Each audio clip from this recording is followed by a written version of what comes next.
योऽन्तः प्रविशय मम वाचमिमां प्रसुप्तां सञ्जीवयत् खिलशक्तिधरः स्वधाम्नाम्। अन्याश्रयहस्तचरणाश्रवणत्वगादीन् प्राणनमो भगवते पुरुषाय तुभ्यं।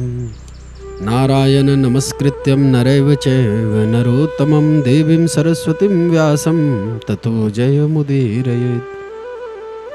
जन्माद्यस्य तोन्वैदातितरितचार्थभेषुग्वः विग्वः स्वराट् तेने ब्रह्महृदाय आदिकवये मुह्यन्ति यत् सूरयः।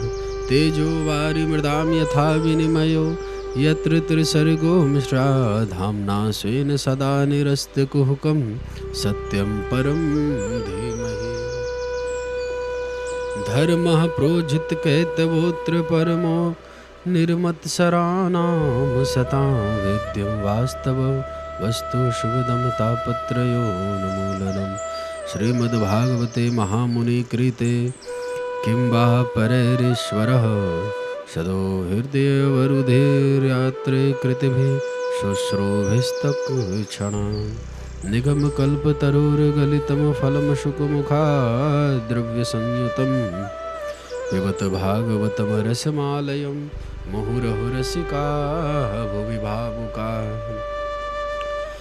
जय जय श्री राधारमण जय जय नवल किशोर जय गोपी चितचोर प्रभु जय जय माखन चोर जय जय माखन चोर जय जय माखन चोर। सभी पधारे हुए आप सभी भक्तों को हृदय में स्थित मेरे सर्वेश्वर प्रभु को बार बार नमन। सभी ग्राम देवता नगर देवता स्थान देवता से प्रार्थना ये भी अपने स्थान ग्रहण करें। सबके हृदय में उपस्थित मेरे सर्वेश्वर भगवान के कोटि कोटि नमन। उनसे प्रार्थना वो भी अपने स्थान को ग्रहण करें। इसके उपरांत समस्त संत समाज भक्त समाज के श्री चरणों में मेरा बार बार प्रणाम। सभी बोलेंगे जय जय श्री राधे श्याम। कल सब आप लोगों ने कथा श्रवण की, गजराज की, उद्धार की कथा। आज हम उसके उपरांत कथा प्रारंभ करेंगे। उससे आगे की कथा आज श्रवण करें। ये जो गजराज और ग्राह था ये दोनों के पूर्व काल में पूर्व चरित्र में चलेंगे। ये दोनों को एक श्राप लग गया था नारद मुनि के द्वारा। ये दोनों एक गंधर्व हुआ करते थे स्वर्ग में। हंसी मजाक करने वाले जो गंधर्व होते हैं, गंधर्व भी कई प्रकार के होते हैं। जैसे कोई आजकल के समय में राजाओं के यहाँ देखते हैं कोई वाद्य यंत्र बजाने वाला है, कोई सेवादार में है, सेवक है, कोई अंगरक्षक है। उसी प्रकार ये लोग हास्य कला थे, हास्य कला विनोदी। इनका काम ही था हंसाना। इस प्रकार का ये श्री सुखदेव जी कहते हैं राजन यह दोनों संतों से श्रापित थे। यह जो ग्राह था ये पूर्व जन्म का गंधर्व था। इसका नाम था हुहु। गंधर्वों में ऐसे कई गंधर्व होते हैं जो मनोरंजन किया करते हैं। विदूषक की तरह सबको हंसाने का काम था, इसलिए इसके नाम ही होते हैं हा हा ही हो।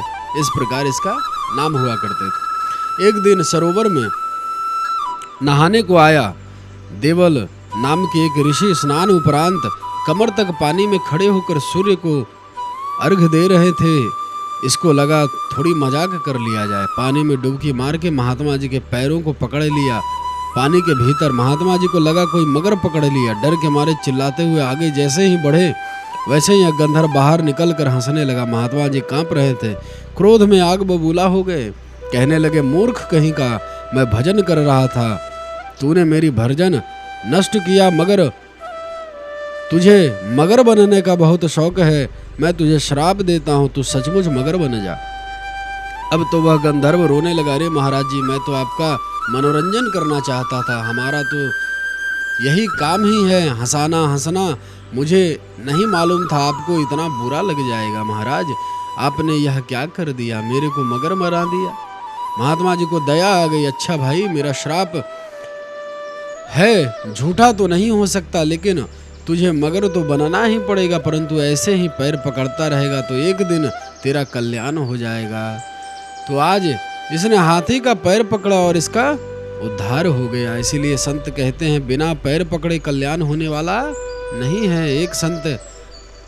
एक संत का बात सुंदर भाव है।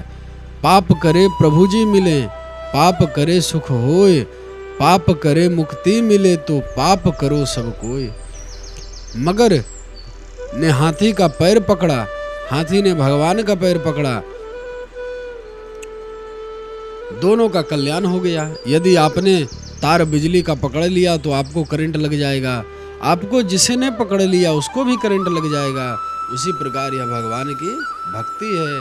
भगवान का जिस संत ने पैर पकड़े हैं उन्हीं संत के आप भी, उन्हीं भक्त का आप भी चरण पकड़ लो, आपका भी कल्याण हो जाएगा। भगवान की कृपा पूरी आपके ऊपर हो जाएगी, करंट की तरह भगवान की कृपा मिल जाएगी। तो हाथी और मगर दोनों का उद्धार हो गया। यह जो हाथी था यह पूर्व जन्म का इंद्रद्रुम नाम का एक राजा था।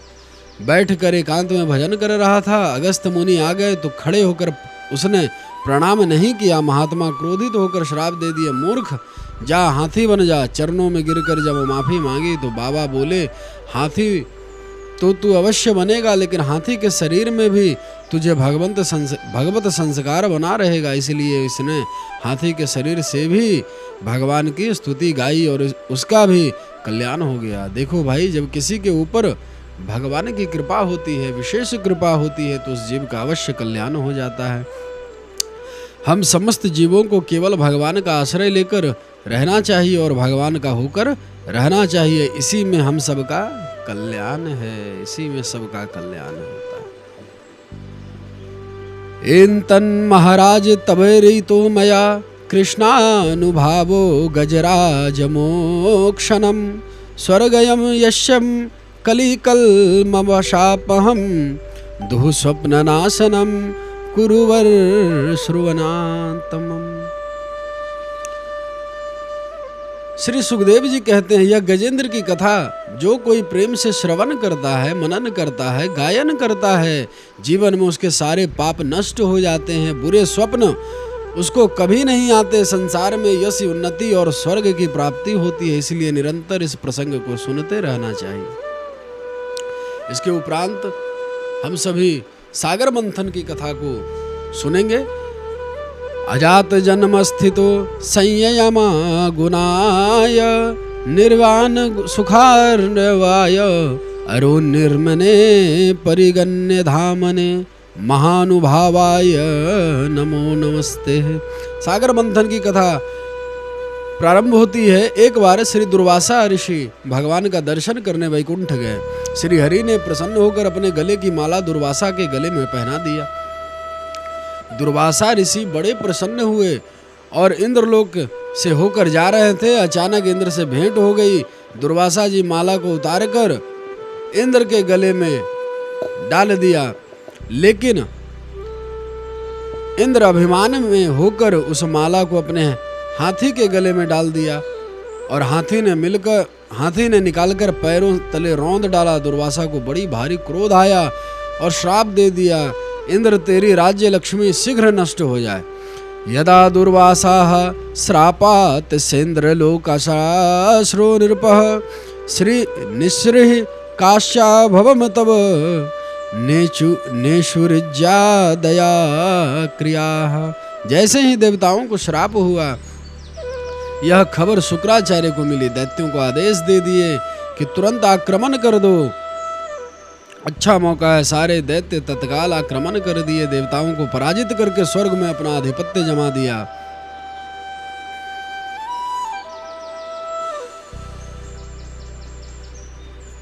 देवताओं ने भगवान से निवेदन किया, हे प्रभु, आप ही हैं, हमारे बाहर और भीतर की आत्मा हैं। हम सभी लोकपाल जिस उद्देश्य से आपके चरणों की शरण में आए हैं, उसे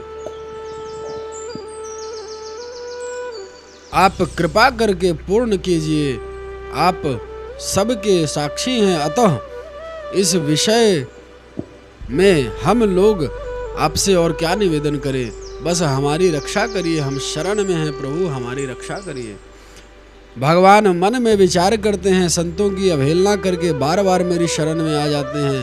तो भगवान कहते हैं, सुनो देवताओं, तुम्हारा बल पराक्रम शक्ति सारा समुद्र में समा गया, और अब दोबारा पद प्रतिष्ठा यदि चाहते हो तो जाकर समुद्र मंथन करो, उससे अमृत निकलेगा, और उसी अमृत को पीकर तुम लोग पुनः शक्ति संपन्न हो जाओगे। देवताओं ने कहा, प्रभु इतना बड़ा महासागर हम मंथन कर पाएंगे क्या? भगवान ने कहा, तुम तो नहीं कर पाओगे, लेकिन तुम लोगों को दैत्यों का भी सहयोग लेना पड़ेगा।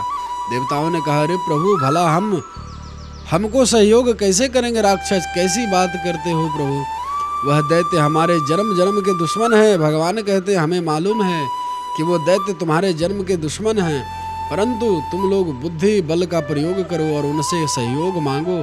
कैसे मांगे प्रभु सहयोग? भगवान दृष्टांग दैत्यों को सुनाते हैं, कहते हैं, सुनो यह कहानी तुम लोगों के लिए बहुत ही उपयुक्त है। अरे योपि हिंद संध्या सती कार्यार्थ गौरवे अहिमुष्कवाद देवा हार्तस्य पदवीं गतः। भगवान कहानी सुनाते हैं, एक सेठ जी थे, अपने कपड़े रखने के लिए एक लकड़ी की पिटारी बनाए थे। एक दिन पिटारी का दरवाजा खुला था, अचानक उसमें एक चूहा घुस गया। उसी वक्त चूहे की गंध को पाकर सर्प आया, वह भी घुस गया। उसी समय सेठ को याद आया कि अरे दरवाजा खुला है, उसने तुरंत दरवाजा बंद कर दिया। अब चूहा सर्प दोनों कैद में। सर्प ने जब चूहा को देखा, जीभ लपलपाने लगा, भोजन मिल गया। फिर सोचा, इस पिटारी में पड़ा पड़ा मैं भी तो मर जाऊंगा, तो क्या करूं? अगर यह चूहा हमें सहयोग दे तो यहाँ से छुटकारा मिल सकता है। तो मुक्ति भुक्ति दोनों मिले, ऐसा कुछ किया जाए। चूहा सांप को देखकर थर-थर कांप रहा था, डर के मारे भाग भी नहीं सकता। सर्प दिमाग से काम लिया और तुरंत मुस्कुराता हुआ बोला, मामा जी राम राम। चूहा बोला, चक्कर में यह हमारा भांजा कब से बन गया? डरते डरते चूहा पूछा, भैया जी यह रिश्तेदारी कब से निकाली आपने? सांप ने कहा, मामा जी तुम्हें कुछ नहीं मालूम? अरे परसों की बात है, हम सांपों ने मीटिंग करी थी और उस मीटिंग में प्रस्ताव पारित किया गया कि आज के बाद हम लोग चूहों को कभी नहीं मारेंगे।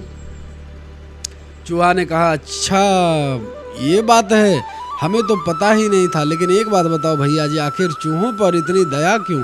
सांप ने कहा, देखो मामा जी, आजकल बिना स्वार्थ के कोई कुछ नहीं करता, थोड़ा स्वार्थ हमारा भी है। कैसा स्वार्थ? अरे मामा जी, आजकल हमारी जनसंख्या बढ़ती जा रही है और रहने को मकान मिलते नहीं। हमारे मकान तो आप ही लोग बनाते हो, अपने पैने दांतों से लंबी लंबी बिल खोद देते हो, और हमको जो बिल मिल जाए उसी में रहने लगते हैं आराम से। अब आप लोग रहोगे तो हम रहेंगे, और आप लोग नहीं रहोगे तो हमारा मकान कौन बनाएगा?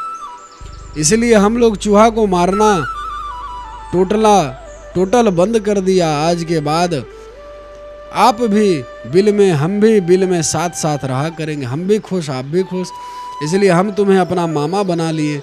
चूहा इतना सुनकर बड़ा खुश हुआ। सांप ने ऐसी मीठी मीठी बातें बना करके चूहे का पूरा विश्वास जीत लिया। फिर बोला, मामा जी आज तो हम दोनों बुरे फंस गए, अब निकलने की सोचो। चूहा बोला, अरे भांजे, अभी तुमने मामा का कमाल देखा कहाँ है? अभी दिखाता हूँ, 1 मिनट का काम है। अपने पैने दांतों से पिटारी काटना शुरू कर दिया। 1 मिनट में बड़ा भारी छेद हो गया। सांप छिद्र से बाहर निकला और बोला, मामा जी आप भी निकलो। और जैसे ही चूहा मामा बाहर निकले, सांप ने गप से मुंह में धर लिया। चूहा चिल्लाया, अरे भांजे क्या कर रहा है?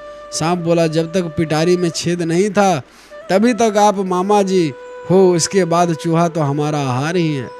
भगवान कहते हैं, देवताओं जानते हो सर्प कितना बलवान है? चूहा तो उसका आहार है, लेकिन परिस्थितियां प्रतिकूल पड़ी तो चूहे से सबको राम राम करनी पड़ी। इसलिए भगवान कहते हैं कार्य सिद्ध करने के लिए शत्रु को मित्र बना लेना चाहिए। जिस प्रकार से सांप ने चूहा से मित्रता किया, ऐसे ही तुम देवता लोग भी दैत्यों से मित्रता कर लो और अपने समुद्र मंथन का कार्य सिद्ध कर लो। देवता बोले बस बस, आपकी बात हमारे समझ में आ गई प्रभु। सारे दैत्यों के पास गए देवताएं और दूर से ही दंडवत करना प्रारंभ कर दिया। भैया जी राम राम, चाचा जी राम राम। दैत्यों को बड़ा आश्चर्य हुआ, इन देवताओं को क्या हो गया भाई, हमें प्रणाम करने आए हैं पर हथियार साथ में नहीं है, मतलब लड़ने नहीं आए हैं। दैत्य खड़े हो गए, आओ आओ, कैसे आना हुआ? देवता बोले एक प्रार्थना पत्र लेकर आए हैं, कहो क्या कहना चाहते हो? देवता बोले हम यह कहना चाहते हैं कि हम और आप सगे भाई हैं कि नहीं, मानते हो? दैत्य बोले बिल्कुल मानते हैं भाई, तुम्हारे भी पिता कश्यप, हमारे भी पिता कश्यप, एक ही बाप के बेटा हैं तो भाई भाई हैं। हाँ, यहाँ माताएं जरूर अलग है, तुम अदिति के हो और हम दूती के बेटे हैं, परंतु यह बात आज हमें क्यों बताने आए हो और भाईचारे का संबंध क्यों हमें बता रहे हो? यह तो पुरानी बात है, सब जानते हैं। देवता बोले हम बस यही कहना चाहते हैं कि हम लोग सगे भाई होकर आपस में लड़ते मरते हैं, कितनी गलत बात है। लोग क्या सोचते होंगे हमारे बारे में? दैत्यों ने कहा यह फालतू की बात मत करो, हमारी तुम्हारी पटरी कभी ना बैठी है ना कभी बैठेगी, तुम्हारा स्वभाव अलग, हमारा स्वभाव अलग है। देवताओं ने कहा ठीक है, हम कोई पटरी बैठाने नहीं आए हैं, तो फिर क्यों आए हो? देवताओं ने कहा हम तो प्रार्थना करने आए हैं, क्यों ना हम लोग मिलकर समुद्र मंथन कर लें, उससे अमृत निकलेगी तो उसे हम सारे भाई मिलकर पी लेंगे और अमृत पीते ही हम लोग सब अमर हो जाएंगे, और अमर हो गए तो लाठी डंडे कितने भी चले पर मरने वाले नहीं हैं। बोले पसंद आई बात? बोलो पसंद आई बात? दैत्यों ने कहा आपस में भाई बात में तो दम है, हम भाइयों में झगड़ा भले होते रहे पर हत्या तो किसी की नहीं होगी, इसलिए हम राजी हैं, तो चलें। हाँ हाँ चलो। देवता असुर मिलकर समुद्र मंथन के लिए चल दिए। बोले अब इतने बड़े समुद्र का मंथन काहे से करेंगे भाई? देवता बोले मंदराचल पर्वत से करेंगे। चल पड़े मंदराचल पर्वत को लेने, और जैसे ही पहाड़ लेकर के चले बैलेंस बिगड़ गया, धड़ाम से पहाड़ गिर गया। देवता और दैत्य दब गए। दैत्य बोले भाई पी लिए अमृत, जब यह उठ ही नहीं रहा तो मंथन क्या खाक करेंगे? दैत्य बोले हमें नहीं करना है, तुम्हें जो करना है सो करो। देवता भगवान को याद करने लगे, उसी क्षण भगवान प्रकट हो गए देवताओं के बीच और कहने लगे देवताओं घबराओ मत, यह पर्वत हम लेकर के चलते हैं। एक हाथ से उठाकर गरुण में रखकर सागर के किनारे स्थापित कर दिए। देवताओं ने कहा भाई मथनी तो आ गई, अब रस्सी कहाँ से लाएं? भगवान बोले रस्सी का काम वासुकी नाग कर सकता है, उसी को जाकर राजी कर लो। ते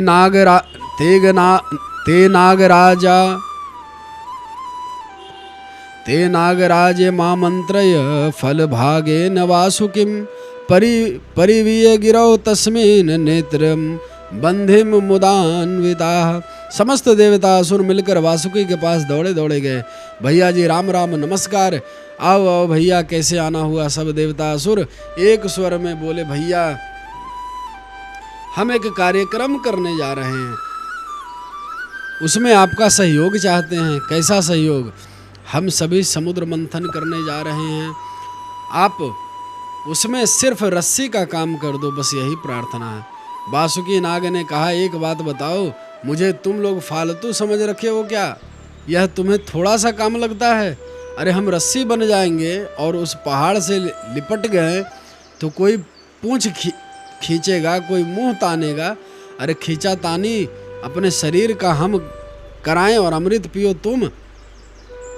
ऐसा इस प्रकार वह वासुकी नाग देवताओं असुरों से कहने लगे भैया परोपकार हमको नहीं करना है, आप लोग जाइए। तब देवता और दैत्य एक स्वर में बोल पड़े, अरे महाराज, अमृत निकलेगा तो सबसे पहले हम आपको ही पिलाएंगे, हम वचन देते हैं। तब वासुकी नाग तैयार हो गए, अमृत के प्रलोभन में जाकर मंदराचल पहाड़ में लिपट गए। अब भगवान सोचने लगे, जिसने इसका मुंह पकड़ा उसकी होगी विडंबना, और पूंछ वाले पकड़ेंगे फायदे में। जानबूझकर भगवान कहते हैं, सुनो भाई देवताओं, तुम लोग उत्तम कुल के हो, इसलिए आगे की तरफ पकड़ो और दैत्यों से कहो जाकर पीछे लग जाओ। अब तो असुर लोग नाराज हो गए, क्यों भाई, हमें तुम गिरे खानदान का समझ रखे हो? दैत्य सदैव उल्टा चलते हैं, कहते हैं, अरे भाई, अरे भैया, नहीं नहीं, हम पूंछ की ओर नहीं लगेंगे, अशुभ होता है पूंछ पकड़ना, मंथन हो चाहे ना हो, पर आगे लगेंगे तो हम ही लगेंगे। एकदम असुर बिगड़ गए। भगवान कहते, अरे भैया, नाराज क्यों होते हो, तुम भी बड़े बाप के बेटे हो। अच्छा एक काम करो देवताओं, जाओ तुम ही पूंछ पकड़ लो, भैया तुम मुंह की तरफ पकड़ो। तब तो दैत्य लोग मूंछों में ताब मारकर बड़े बाप का बेटा बनकर पकड़ लिया मुंह। भगवान तो जानते थे कि ये दैत्य लोग उल्टी खोपड़ी के हैं, जिस काम को मना करो वह जरूर करेंगे। अब समुद्र मंथन प्रारंभ हुआ। जैसे ही पर्वत को समुद्र के बीच रखा वह तो डूबने लगा, लेकिन भगवान उसी क्षण कच्छप का रूप धारण करके मंदराचल पर्वत को अपनी पीठ पर धारण कर लिया। विलोक्य विघ्नेश्वनिधि तदेश्वरो दुरंत वीर्यो वित तथाभि संधि कृत्वा वपुः कच्छपमध्वतं महत प्रविश्य तोयम गिरिमुज्जहार। यह भगवान का कच्छप अवतार हुआ। बोलिए कच्छप भगवान की जय। अब जैसे ही मंथन प्रारंभ हुआ, वासुकी नाग फुफकारने लगा और उसकी इतनी गर्म सांस निकली मुंह से कि जो मुंह की तरफ लगे थे दैत्य, उनका शरीर जलने लगा, सारे दैत्य काले पड़ गए। तो मन ही मन पछताने लगे, कहने लगे, और बनो बड़े बाप के बेटा, देखो पूंछ की तरफ कितनी मस्ती से लगे हैं देवता, और हम लोग की क्या दुर्दशा हो रही है, जले जा रहे हैं इसकी फुंकार से। तो बड़े बनने में बड़े झंझट होती है, इसलिए बड़कपन के चक्कर में बहुत नहीं पड़ना चाहिए। छोटे छोटे बछड़े पै दिए, बड़े होए भुस खाएं। छोटे छोटे वृक्षों को कोई खतरा नहीं, और बड़े बड़े वृक्षों को थोड़ी हवा आई तो धम से गिर गए। टूटने गिरने का भय बड़े वृक्षों को रहता है, छोटी सी दूब का क्या बिगड़ सकता है। जितना बड़ा उतना ही टेंशन, और जितने छोटे उतने ही खुश। और कितने छोटे राई के भी सौहिता तापुने पाछे 20, इतने नन्हे हो ही रहो तब मिली हैं जगदीश। अब पुनः जब मंथन होने लगा, तब समुद्र से भयंकर कालकूट विषाग्नि पैदा हो गई, जिससे जलकर छटपटाने लगे देवता। असुर भयभीत हो गए। अब क्या होगा? भगवान बोले, कुछ नहीं होगा, चलो भोले बाबा की शरण में। सारे देव असुर भगवान शंकर की शरण में पहुंचे। भगवान शंकर से प्रार्थना करने लगे, देव देव देव महादेव, भूतात्मन भूत भावना, त्राहि नः शरणापनारलोक्य दहनाद विषात, नते गिरित्राखिल लोकपाल, विरिंच वैकुंठ सुरेंद्र गम्यम, ज्योतिः परम यत्र रजस्तमश्रः, सत्वम न यद ब्रह्म निरस्त भेदम।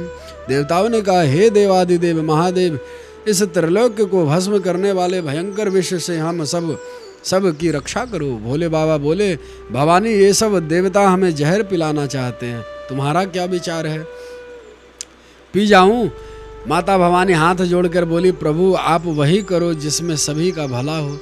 भोले बाबा ने कहा, क्या कहना चाहती हो, पी जाएं जहर? अब भवानी एकदम तो हाँ नहीं कर सकती। भोले बाबा ने कहा, देवी जी मैं समझ गया आप क्या कहना चाहती हैं, सबका कल्याण इसी में है कि हम जहर पी जाएं। ततः करतलीकृत्य व्यापी हालाहलम विषम, अभक्षयन्य महादेव कृपया भूत भावना। भगवान शंकर बड़े कृपालु हैं, उन्हीं की शक्ति से समस्त प्राणी जीवित रहते हैं। उन्होंने उस तीक्ष्ण हलाहल विश्व को अपनी हथेली पर उठाया और भक्षण कर गए। वह विष जल का पाप अर्थात मल था। उसने शंकर जी पर भी अपना प्रभाव प्रकट कर दिया। उसने उनका कंठ नीला पड़ इसलिए उनका कंठ नीला पड़ गया, परंतु वह तो प्रजा का कल्याण करने वाले भगवान शंकर के लिए आभूषण हो गया। जो परोपकारी सज्जन होते हैं प्रायः प्रजा का दुख टालने के लिए स्वयं दुख झेला ही करते हैं, परंतु यह दुख नहीं है, यह तो सबके हृदय में विराजमान भगवान की परम आराधना है। यच्चकार गले नीलम तच्च सधोर विभूषणम। जैसे ही भगवान शिव की कृपा हुई समस्त प्राणियों के ऊपर, इसके बाद पुनः समुद्र मंथन करने लगे। अब की बार कामधेनु प्रकट हो गई। भगवान सर्वसम्मति से यह संतों को प्रदान कर दिए। पुनः मंथन हुआ, चंद्रमा प्रकट हुए उन्हें भगवान शिव के सिर में बैठा दिया। बोले, भोले बाबा जहर पिए हैं, माथा गर्म हो गया होगा तो चंद्रमा से शीतलता प्रदान होगी। भोले बाबा को इतनी गर्मी चढ़ गई कि माथे पर चंद्रमा, जटाओं में गंगा और बर्फ के बीच हिमालय में वास हो गया। चारों तरफ शीत का वातावरण बना, तब जाकर गर्मी शांत हुई। अब की बार मंथन हुआ तो उच्च श्रवा नामक घोड़ा निकला। इंद्र बोले इसे हम लेंगे, बलि बोले नहीं हम लेंगे। भगवान इंद्र को इशारा किए, धैर्य से काम लो, बलि घोड़ा तुम ही ले लो। फिर से मंथन हुआ, ऐरावत हाथी निकला, बड़ा सुंदर। इंद्र बोले इसे हम लेंगे, बलि बोला नहीं नहीं नहीं इसे भी हम लेंगे। भगवान बोले बेईमानी मत करो, तुमने घोड़ा लिया, इंद्र हाथी लेगा। बलि ने सोचा गड़बड़ हो गया, घाटे में चले गए, चलो फिर देखते हैं। फिर से मंथन हुआ, इस बार चमकती हुई कौस्तुभ मणि प्रकट हो गई। अब बलि ने कहा इसे हम लेंगे, इंद्र ने कहा हम लेंगे। लड़ने लगे। भगवान बोले अब तुम सब लोगों की हमें भी कुछ दोगे? सभी ने मिलकर के कहा हाँ हाँ ठीक है प्रभु, इसे आप ही ले लीजिए। भगवान तुरंत उस मणि को अपने कंठ में धारण कर लिए। फिर से मंथन किया, कल्प वृक्ष प्रकट हुआ। भगवान ने कहा इसे हम स्वर्ग में स्थापित करते हैं, जो स्वर्ग का राजा होगा वह इसका उपयोग करेगा। रंभा आदि अप्सरे निकले, इन्हें भी स्वर्ग भेज दिया। और उसी क्षण जैसे आकाश में बिजली चमक जाती है, उसी प्रकार सागर से भगवती साक्षात महालक्ष्मी प्रकट हो गई। ततश्वारी भूत साक्षात त्रिरमा भगवत परा, रजंती दिशः कांतया विद्युत सौदामनी यथा। लक्ष्मी जी के सौंदर्य को देखकर सबके नेत्र खिल गए। अब भगवान विचार करने लगे, दुनिया के सारे झगड़े इन्हीं लक्ष्मी जी की वजह से होते हैं, कहीं यही झगड़ा ना हो जाए। तो भगवान बोले भैया अब यह किसकी होंगी, इनका निर्णय हम इन्हीं पर छोड़ते हैं। आसन लगाकर सब कोई बैठ जाओ, ये जिसे चाहें वरमाला पहना दें। वरमाला लक्ष्मी जी के हाथ में थमा दिया गया। एक तरफ देवता, एक तरफ दैत्य, और एक लाइन में बड़े बड़े महात्मा चमीटा गाड़ के बैठ गए, शायद हमारा नंबर आ जाए।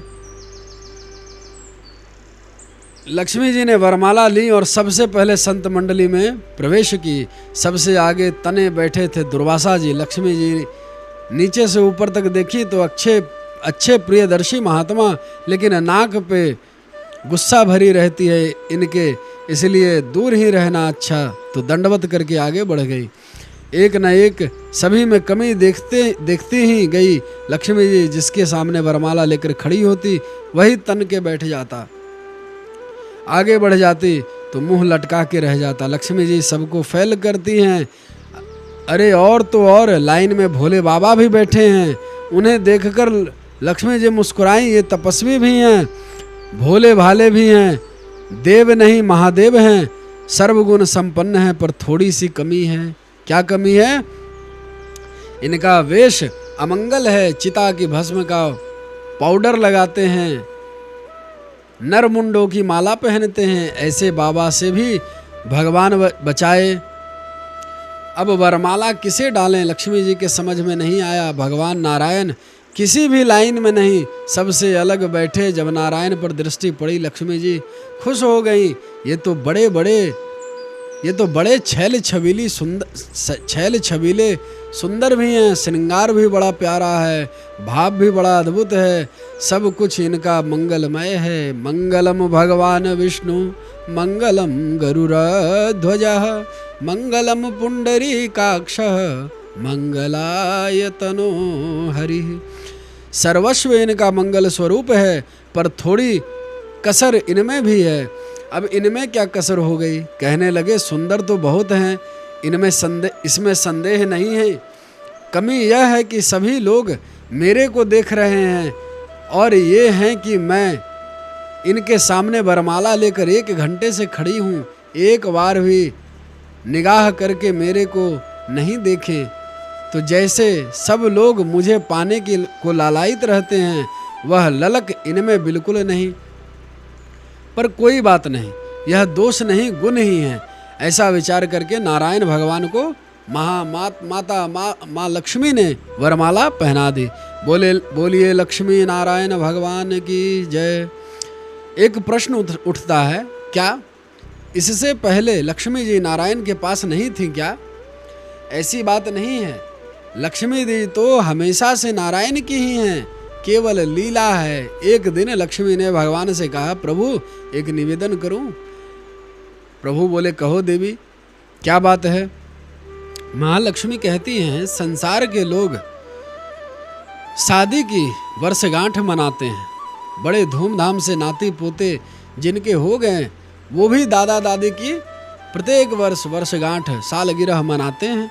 सब लोग विवाह की वर्षगांठ मनाया करते हैं, क्यों ना हम भी मनाया करें? भगवान बड़े जोर से हंसने लगे। अरे देवी जी, हमारी कभी शादी हुई हो तब तो वर्षगांठ मनाएं, हम तो शाश्वत नित्य अविनाशी हैं। लक्ष्मी जी ने कहा, ऐसे बात बनाने से काम नहीं चलेगा प्रभु, आपको शादी की तारीख पक्की करनी होगी, ताकि हर साल धूमधाम से उत्सव मनाया जाए। भगवान बोले, तब तो उसके लिए पहले शादी करनी पड़ेगी। लक्ष्मी जी ने कहा, कुछ भी करो, परंतु शादी की वर्षगांठ होनी चाहिए। ठीक है। प्रभु बोले, देवी जी प्रतीक्षा करो। अब समुद्र मंथन के समय भगवान लक्ष्मी को इशारा कर दिए, बहुत बढ़िया मौका है देवी जी, सागर को अपना पिता बना लो और प्रकट हो जाओ, सबके बीच में स्वयंवर करके हमारा वरण कर लो, शादी की तारीख भी पक्की हो जाएगी। तो यह लीला थी भगवान लक्ष्मी नारायण की। आदि काल से दोनों पति पत्नी हैं, एक ही हैं। कार्तिक का महीना था, कृष्ण पक्ष की अमावस्या तिथि थी, जिसे दीपावली कहते हैं। उसी दिन प्रकट होकर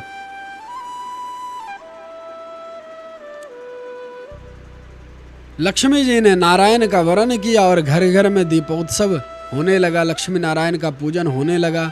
भगवान ने जानबूझकर यह सब लीला की, अन्यथा लक्ष्मी जी तो सर्वदा नारायण की ही हैं। अब पुनः सागर मंथन कथा पे आते हैं। मंथन पुनः फिर से प्रारंभ हुई। अब की बार वारुणी मदिरा प्रकट हुआ, वारुणी नाम की मदिरा।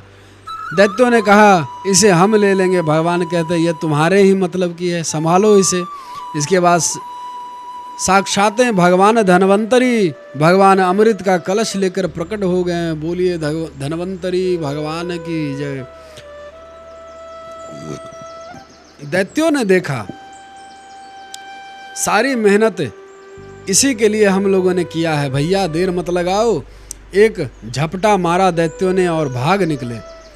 देवता रोने लगे, सारी मेहनत पानी में फिर गई। हे भगवान, अब क्या होगा? भगवान बोले, रो मत, मैं तुम्हें अमृत पिलाऊंगा, चिंता मत करो।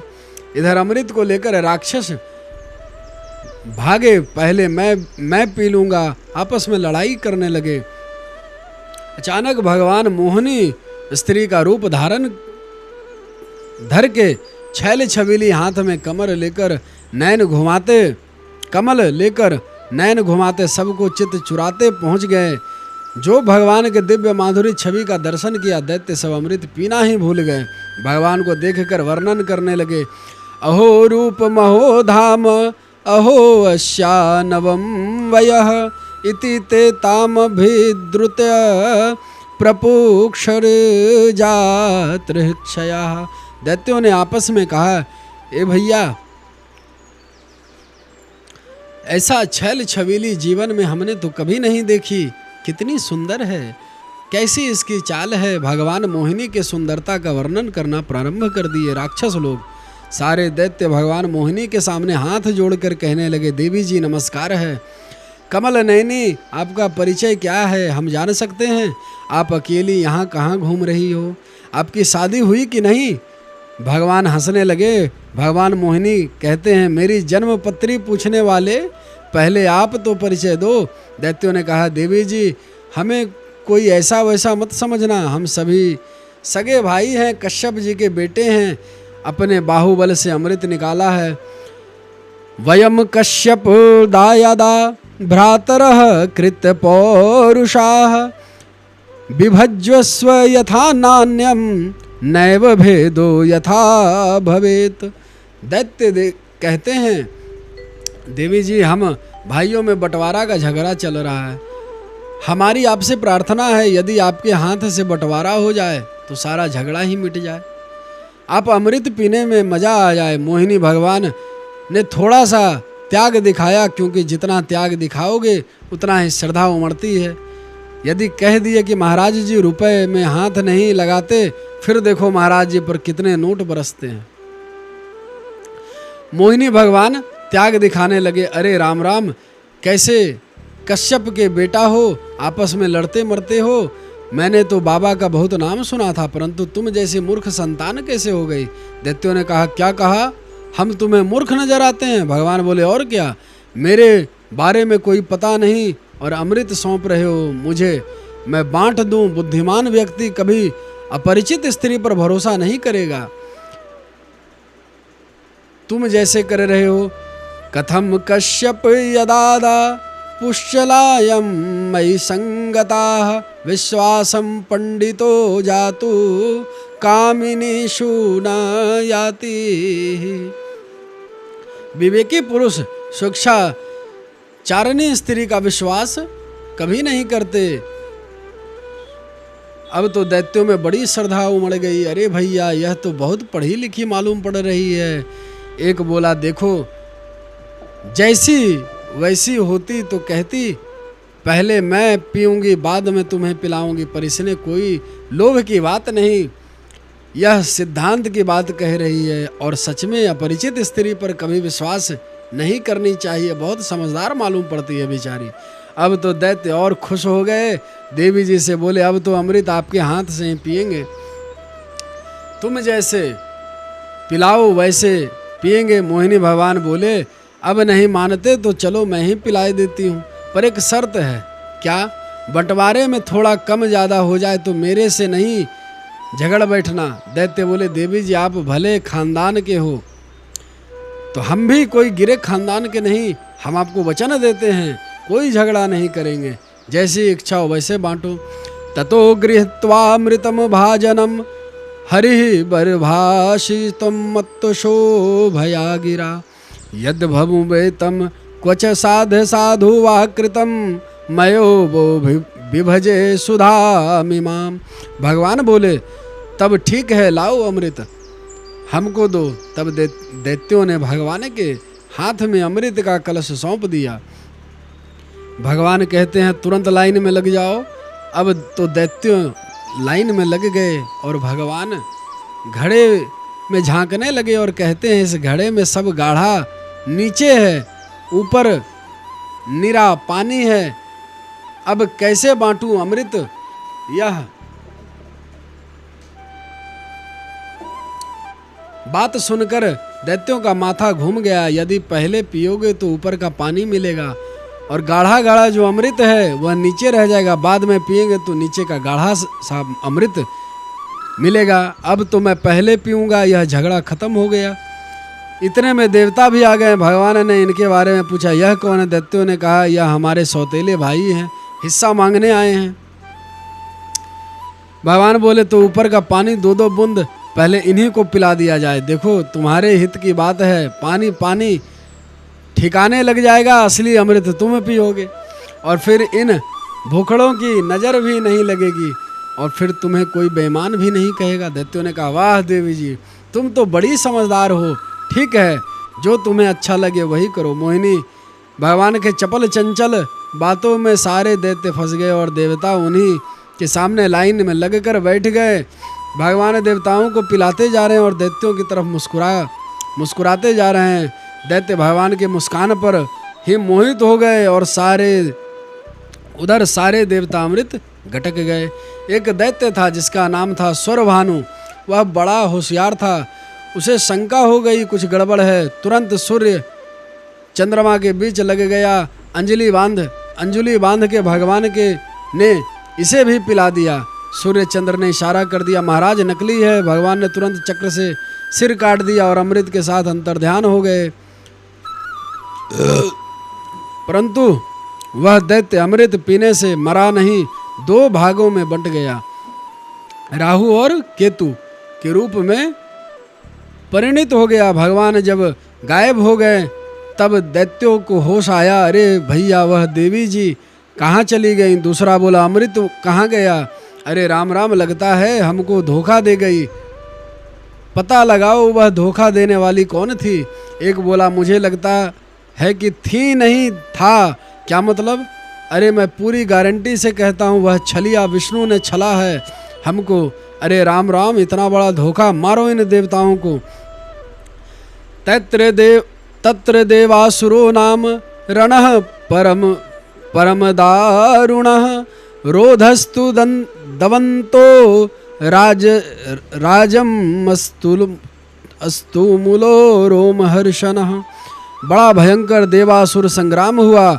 अमृत की शक्ति से देवता विजय हुए। दैत्य सब मारे गए और स्वर्ग पर अपना अधिकार लेकर देवता पुनः स्थापित किए और भगवान की अद्भुत लीला देखकर देवतागण बारंबार प्रभु की स्तुति गाने लगे। तृतीय दिवस की कथा समाप्त होती है यहीं पे। चतुर्थ दिवस की कथा हम कल से पुनः प्रारंभ करेंगे। कल से चतुर्थ दिवस की कथा आप सभी सुनने को मिलेगी। तब तक के लिए राधे श्याम, श्याम श्याम राधे राधे। आप लोग जपते रहिए इसका। राधे कृष्ण कृष्ण कृष्ण राधे राधे, राधे श्याम श्याम श्याम राधे राधे। भागवत भगवान के श्री चरणों में मेरा बार बार कोटि कोटि साष्टांग दंडवत। मेरे प्रभु श्री निम्बारकाचार्य निम्बारक भगवान से प्रार्थना, वो मेरे हृदय में, मेरे बुद्धि में स्थित होकर बैठे, विराजमान हो, एवं मेरे परम आराध्य, मेरे परम कृपालु श्री युगल सरकार को बार बार दंडवत, उनसे प्रार्थना वो मेरे हृदय में स्थित हों। सबको भागवत भगवान को पुनः पुष्पांजलि एवं प्रणाम करके उनका कोटि कोटि धन्यवाद। राधे श्याम। कल चतुर्थ दिवस की कथा आप लोग अवश्य सुने। राधे राधे।